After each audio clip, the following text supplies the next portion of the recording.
Hello friends, कैसे हैं आप सब। चलिए शुरू करते हैं। पार्ट 9 में आपका स्वागत है फ्रेंड्स।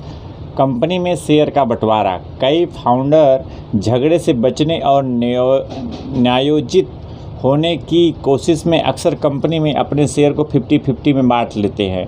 हार्वर्ड बिजनेस स्कूल के एक प्रोफेसर नॉम वाशरमैन ने 6000 से भी ज़्यादा स्टार्टअप में ऊंचे स्टैक वाले ऋणों की स्टडी करने में 15 वर्ष बिताए हैं। थॉमस हेलमैन के साथ लिखे गए एक हार्वर्ड रिसर्च पेपर में उन्होंने यूएस और कनाडा में 1300 से ज़्यादा स्टार्टअप के 3700 से ज़्यादा फाउंडर्स के द्वारा अपनाए गए इक्विटी स्लिप का अध्ययन किया और यह नतीजा निकाला कि कारोबारी अक्सर कंपनी में अपने हिस्से को बहुत ही कैजुअल तरीक़ों से निर्धारित करते हैं। उन्होंने अमेरिका की एक car sharing company jeep car को फाउंडर रॉबिन चेंज को उदाहरण शेयर किया। रॉबिन अपने को-फाउंडर के साथ किसी भी तरह के मन मुटाव से बचना चाहती थी, इसीलिए उन्होंने पहली ही मीटिंग में 50-50 का शेयर निर्धारित किया। उन्होंने अपने को-फाउंडर को व्यावसायिक तौर पर समझना अभी शुरू ही किया था। जल्दी ही उन्हें एहसास हो गया कि उनका यह फटाफट हैंडशेक एक गलती थी। रॉबिन ने कंपनी के लिए एक अपना पुराना काम छोड़ दिया, जबकि उनके को-फाउंडर ने ऐसा नहीं किया। वह पर्याप्त योगदान नहीं दे रहा था। रॉबिन खुश नहीं थी। कंपनी में एक न्यायोचित हिस्सा इन सब बातों से मिलकर बना होना चाहिए। आइडिया, काम का वितरण, निवेश किया गया पैसा, लगाया गया टाइम और कुछ मामलों में प्रशासनिक अनुभव। मैंने नीचे एक इक्विटी स्लिप कैलकुलेटर दिया है। इसके पीछे मंशा यह है कि एक न्यायोचित बंटवारा करने के लिए एक फार्मूला बनाया जा सके। आप यहाँ स्टार्टअप के यूनिक बिजनेस या एजुकेशन मॉडल पर आधारित अपनी भूमिकाओं और कंपनियों में अपने प्रतिशत हिस्सों को अपने तरीके से निर्धारित कर सकते हैं। साथ ही दूसरे कारक भी इसमें मिला सकते हैं, उदाहरण के लिए अनुभव का स्तर। लेकिन यहाँ जो सबसे महत्वपूर्ण बात है यह है कि शेयर कभी को-फाउंडर द्वारा पहले ही अच्छी तरह से सोची समझी नीति से और सबकी सहमति से निर्धारित किया जाए, बजाय इसके कि इसे बस हड़बड़ी में यूं ही तय कर लिया जाए। आइडिया। शुरुआत में आइडिया किसने दिया? 10%। कौन क्या करता है? CTO CPO 30%, CEO 20%, CFO 10%, team builder 10%, CEO 10%, CEO 10%। कौन अग्रिम कैश का इंतजाम कर रहा है? अग्रिम कैश को क्रेडिट की तरह ट्रीट किया जाना चाहिए। फाउंडर्स को डिवेंचर दिए जाने चाहिए, जिन्हें बाद में पैसा जुटाने की औपचारिक राउंड एक निश्चित डिस्काउंट की कई दर पर के समय पर शेयरों में बदला जा सके। मैं धन के निवेश पर आधारित इक्विटी आवंटन का समर्थन नहीं हूँ। समय के साथ कमिटमेंट का स्तर क्या है? समय के कमिटमेंट का क्या स्तर है? पसीना भी मायने रखता है। पार्ट टाइम काम करने वाले फाउंडर को फुल टाइम काम करने वाले जितना हिस्सा मिलने का कोई तुक नहीं है।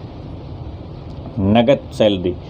अगर एक फाउंडर नगद सैलरी नहीं लेने का निर्णय लेता है तो उन्हें उतनी वैल्यू के डिवेंचर मिलने चाहिए। इन डिवेंचरों को इक्विटी में बदला जा सकता है। यहाँ इसे एक उदाहरण में समझाया गया है। मान लीजिए किसी स्टार्टअप में 3 फाउंडर हैं, अमर, अकबर और एंथनी। शुरुआत में आइडिया किसका था? 10% Akbar. CTO CPO Akbar. Amar 10%, Akbar 30%, CEO 20%, Anthony. CFO Amar 10%, team builder 10%, CEO 10%, CEO 10%, कुल 50, 30, 20। Part time. कौन पार्ट टाइम काम कर रहा है? Full time, part time. Part time partner का हिस्सा घटा दें। दोबारा बांटने के लिए इक्विटी अंतरिम योग। वेस्टिंग का शेड्यूल और कंपनी छोड़ने की शर्तें। इक्विटी का 4 साल की अवधि के लिए वेस्ट किया जाना चाहिए। पहले साल में एक अपेक्षाकृत छोटी संख्या में वेस्ट करें। आम तौर पर फाउंडर 1 साल तक कंपनी में रुकते ही हैं। दूसरे साल में थोड़ी बड़ी राशि का वेस्ट करें। पहले और दूसरे साल के बीच का समय बिजनेस के विस्तार के लिए अक्सर सबसे ज़्यादा महत्वपूर्ण होता है। पहले साल से चौथे साल तक एक अच्छा और सही सालाना वितरण 10-40-30-20 हो सकता है। अंत में यदि कोई को फाउंडर कंपनी को छोड़ देता है तो वह क्या होगा? अपने पार्टनरशिप एग्रीमेंट में एक एग्जिट क्लॉज को भी शामिल करें।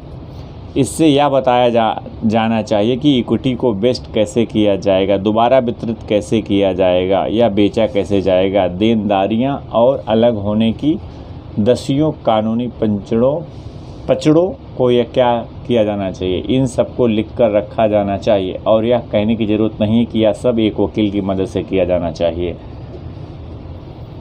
बीच बचाव की प्रक्रिया। हम सब जानते हैं कि स्टार्टअप का सफ़र उतार चढ़ाव से भरा होता है। फाउंडर के बीच मनमुटाव पैदा होते हैं और तनाव बढ़ता है। यह एक बहुत ही सामान्य बात है और ऐसा होता ही है। अधिकांश मामलों में आप ऐसे झगड़ों को सुलझा लेते हैं, लेकिन कभी कभी बेसिक मनमुटाव भी हो सकते हैं। अगर आपको ऐसा महसूस होता है कि कोई फाउंडर ज़्यादा मेहनत नहीं कर रहा है या पर्याप्त प्रोग्रेस नहीं कर रहा है तो क्या होगा? जिस दिशा में फ़िलहाल आपका प्रोडक्ट जा रहा है, यदि आप उससे खुश नहीं हैं तो क्या होगा? यदि कंपनी के विजन पर ही फाउंडर्स के बीच सहमति नहीं है तो क्या होगा? फाउंडिंग टीम के भीतर पैदा हुए इन बड़े मतभेदों को तुरंत सुलझाया जाना जरूरी होता है। मेरा सुझाव है कि ऐसी परिस्थितियों से निपटने के लिए फाउंडर पहले ही एक इंटरवेंशन मैकेनिज्म सेट करें। या इंटरवेंशन मैकेनिज्म्स क्या होते हैं? फाउंडर्स अनौपचारिक रूप से अपनी किसी पसंदीदा जगह पर मिलें, अपने दिलों की भड़ास एक दूसरे पर निकाल लें और आखिर में एक व्यक्ति निर्णय लें। सभी फाउंडर किसी एक कॉमन मार्गदर्शक और मध्यस्थ की उपस्थिति में इस विषय पर बात करें, उससे सलाह लें और निर्णय लें।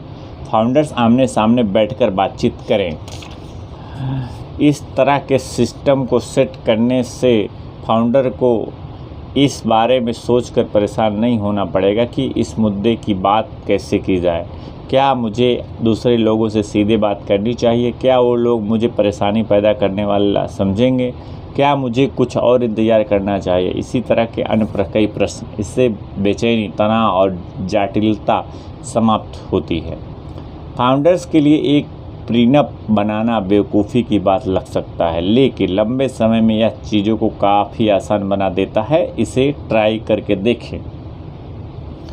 यदि आप किसी को फाउंडर को ढूंढ ही ना पाएँ तो यदि आप किसी को फाउंडर को नहीं ढूंढ पा रहे हैं, तो उस खास व्यक्ति को जो उसकी स्किल्स को बढ़िया तरीके से कंप्लीट और कॉम्प्लीमेंट करता हो, तो आपको क्या करना चाहिए? मेरी सलाह है कि रुकें नहीं, इंतजार ना करें। यह स्टार्टअप आपके और आपके सपनों के बारे में है।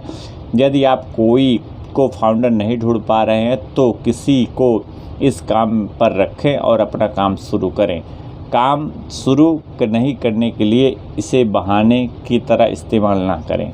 एक बार काम शुरू हो जाने के बाद लोग इससे जुड़ना शुरू हो जाएंगे और नतीजा आकार लेने लगेंगे। आपके सपनों के इस प्रोजेक्ट के लिए जब लोग आपके समर्पण और पैशन को देखेंगे तो उन्हें इससे जुड़ने के लिए मनाना भी ज़्यादा आसान हो जाएगा। रिकैप, कुल मिलाकर हम कह सकते हैं, एक फाउंडिंग टीम किसी भी स्टार्टअप को आबाद या बर्बाद कर सकती है। अपने को फाउंडर को चुनते समय समझदारी से काम लें।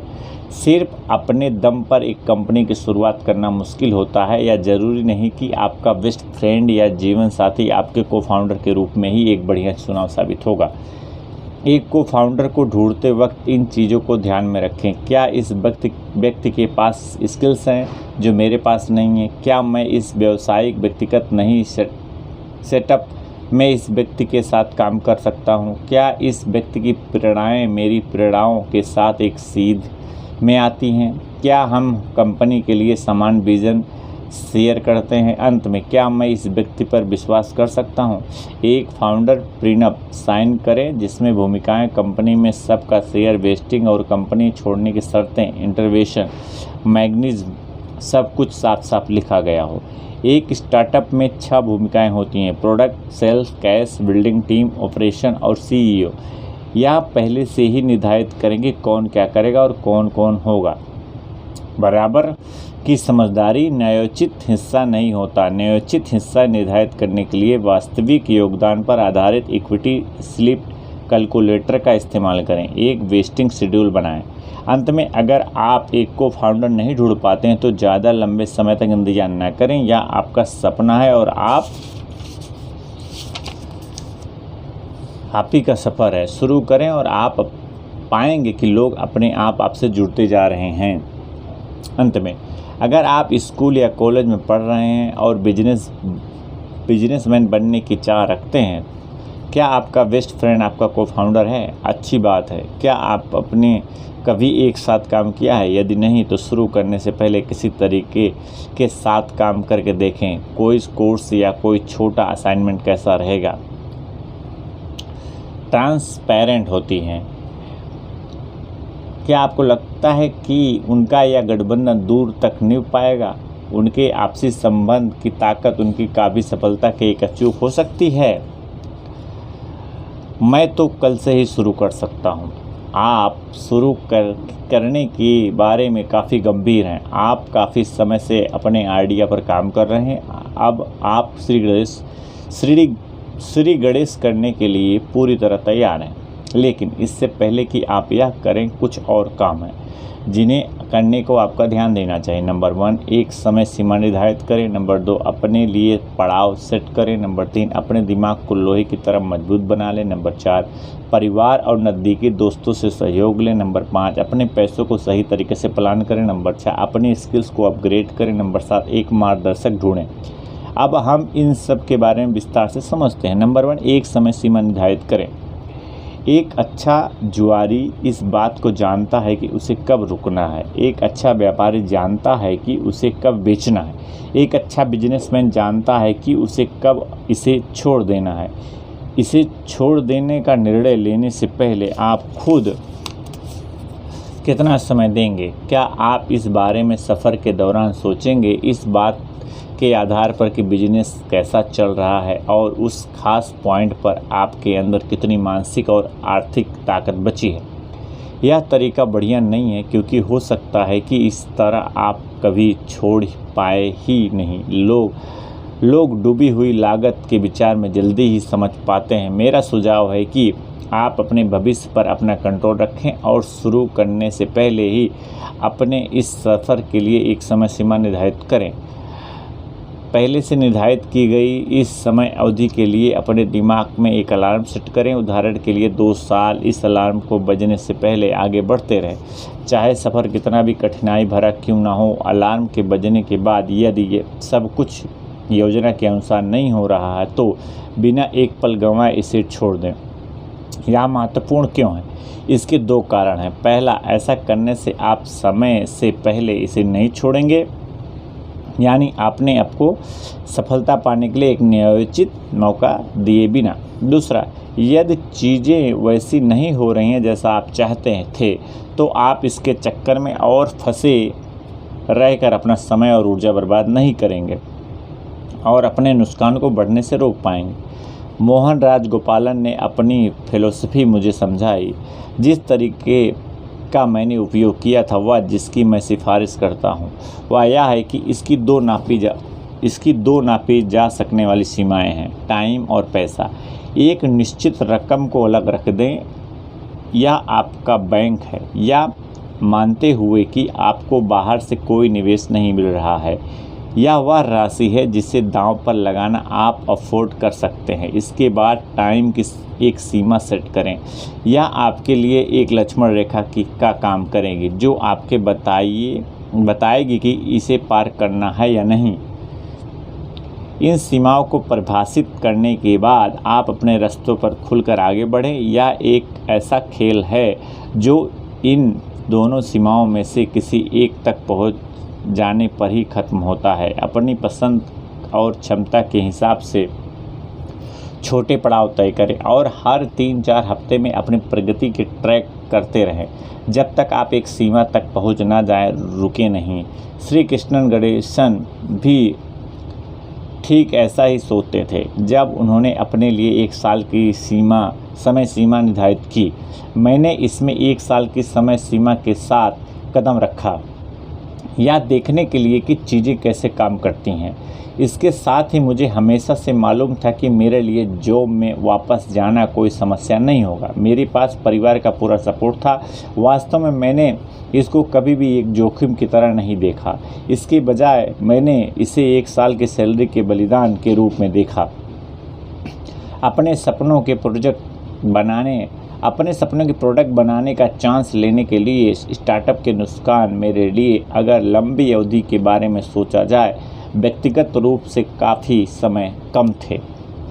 एक समय सीमा निर्धारित करने के लिए आपका दिमाग टेंशन से मुक्त हो जाता है, स्थिरता कम हो जाती है और आपको ज़्यादा कंट्रोल मिलता है। आपके चुनाव ज़्यादा सरल हो जाते हैं। आपको कितनी बचत की ज़रूरत होगी से लेकर आप कितना करियर संबंधी और आर्थिक जोखिम ले रहे हैं और अपने परिवार से क्या उम्मीद रख रहे हैं। नंबर 2, अपने लिए पड़ाव सेट करें। एक बार जब आप एक समय सीमा निर्धारित कर लेते हैं तो आप आसानी से अपने प्रोग्रेस को ट्रैक कर सकते हैं। यदि आपके वास्तविक सीमाएं और पार किए जा सकने वाले पड़ाव निर्धारित किए हैं, लेकिन सीमित जानकारी के साथ आप ये पड़ाव कैसे निर्धारित कर सकते हैं जबकि अभी आपका बिजनेस शुरू ही नहीं हुआ है। आप नहीं जानते कि ग्राहक आपके प्रोडक्ट के लिए कैसी प्रतिक्रिया देंगे। आप नहीं जानते कि आपके रेवेन्यू कैसे जुड़ेंगे। आप नहीं जानते कि आपको फंडिंग की ज़रूरत होगी और ऐसे ही कई अन्य प्रश्न जिसका अभी आपके पास कोई उत्तर नहीं है। एक पिछले अध्याय में हमने बात की थी किस तरह एक स्टार्टअप में बहुत चीज़ें ऐसी होती हैं जो आपके कंट्रोल में होती हैं, बाकी अधिकतर आप कंट्रोल नहीं कर सकते। यह मेरा सुझाव है कि आप इन चीज़ों में को दूसरों से ज़्यादा कंट्रोल कर सकते हैं। उनके लिए एक सीमाएं बनाएं। एक साधारण समय सीमा कुछ इस तरह की हो सकती है। नंबर 1, 3 महीने के भीतर पहला प्रोटोटाइप तैयार करना। नंबर 2, पहले प्रोटोटाइप को 6 महीने के अंदर 100 ग्राहकों को दिखाना। नंबर 3, दूसरे वर्जन को 1 साल के भीतर ग्राहकों को दिखाना। यह चीज़ काम क्यों करेंगी? क्योंकि आप अपने प्रोडक्ट को डेवलप करने की स्पीड को बेहतर तरीके से कंट्रोल कर सकते हैं। आप जिन ग्राहकों से बात करेंगे उनकी संख्या को बेहतर कंट्रोल कर सकते हैं जिस स्पीड पर आप उनके फीडबैक पर काम करेंगे और अगला वर्जन लॉन्च करेंगे, आप इसे बेहतर कंट्रोल कर सकते हैं। क्या चीज़ ज़्यादा कम नहीं करेंगी? इस तरह एक टाइमलाइन। नंबर 1, 6 महीने के भीतर पहले ग्राहकों को साइन अप करना। नंबर 2, 1 साल के भीतर कैश पॉजिटिव हो जाना। साइन अप करने वाले ग्राहकों की संख्या को कंट्रोल नहीं कर सकते। इस पॉइंट पर ऐसी बहुत सी अनिश्चितताएं होती हैं जिनके बारे में आपको कोई आइडिया नहीं हो सकता। आपको इस बात पर भी कंट्रोल नहीं होता कि आपकी कंपनी कैश पॉजिटिव कब होगी। कम से कम इस स्टेज पर तो बिल्कुल नहीं। एक बार शुरू करने के बाद फिर भी आप इसे थोड़ा बेहतर समझ सकते हैं।